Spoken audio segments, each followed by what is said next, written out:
రంగారెడ్డి జిల్లా ఫరూక్ నగర్ మండలం కంసాన్పల్లి గ్రామ పంచాయతీ ఎన్నికల్లో వార్డు మెంబర్గా పోటీ చేస్తున్న ఆవశేఖర్ అనే యువకుడు అనుమానాస్పద స్థితిలో మృతి చెందాడు.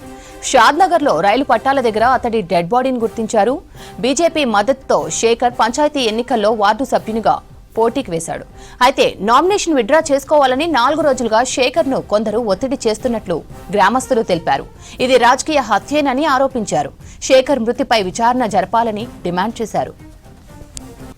రంగారెడ్డి జిల్లా ఫరూక్ నగర్ మండలం కంసాన్పల్లి గ్రామ పంచాయతీ ఎన్నికల్లో వార్డు మెంబర్గా పోటీ చేస్తున్న ఆవశేఖర్ అనే యువకుడు అనుమానాస్పద స్థితిలో మృతి చెందాడు. షాద్నగర్లో రైలు పట్టాల దగ్గర అతడి డెడ్ బాడీని గుర్తించారు. బీజేపీ మద్దతుతో శేఖర్ పంచాయతీ ఎన్నికల్లో వార్డు సభ్యునిగా నామినేషన్ వేశాడు. అయితే నామినేషన్ విత్డ్రా చేసుకోవాలని 4 రోజులుగా శేఖర్ ను కొందరు ఒత్తిడి చేస్తున్నట్లు గ్రామస్తులు తెలిపారు.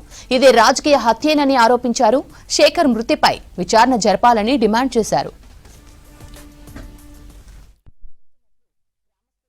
శేఖర్ నువ్వు ఏడున్నావు రా అని నిజమైన కూడా ఊళ్ళనే ఉన్నా కానీ నేను మాట్లాడలేను నాతో సరిగ్గా మాట్లాడలేను మాట్లాడకపోతే ఇది తెలుసుగా మనకి ఎలక్షన్ నడుస్తున్నాయి.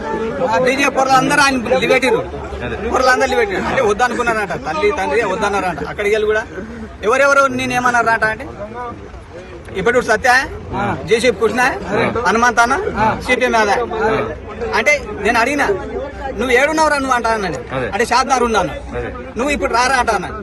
నువ్వు బండి ఆడుతున్నా ఎట్లున్నావు అంటే బండి ఆడుతున్నా పక్కకి లిబేట్ అన్నా హనుమంతాన జేసీ కృష్ణ ఇప్పుడు సత్య సిపిఎం యాద వీళ్ళు నన్ను చాలా తిప్పలు పెట్టినారు.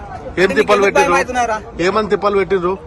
అదే ఎలక్షన్ల గురించి విడ్రా చేసుకోకపోతే నేను జైలు పంపిస్తాం కొడుతు అన్నారంటే ముచ్చట చెప్పాడు. అంటే నేనేమన్నా రేపు నువ్వు ఇప్పుడు రారా నువ్వు నేను చెప్పిన ఇప్పుడు రారా నువ్వు నేను ఉంటుందా రేపు పొద్దుగాల తిందా ఏ కొడుకు వస్తాడో దారా అంటే చెప్పిన అన్న చచ్చిపోతున్నానని చెప్పిండు. చిన్నదానికి ఎందుకు చచ్చిపోతున్నాడు శేఖర్ వద్దురా అంటానంటే కూడా అన్న నాకు కొంత ఫోన్ చేసి వార్నింగ్ ఇస్తున్నా. అరే నువ్వు ఎవరే గిచ్చుకోపోయినరు ఏడు నువ్వు చెప్పరా అని కూడా అడిగినా. ఈ రోజు చచ్చిపోతున్నా ఈ రోజే లాస్ట్ మర్చిపోయినా ఫోన్ చేసి ఎవరు బెదిరించారట?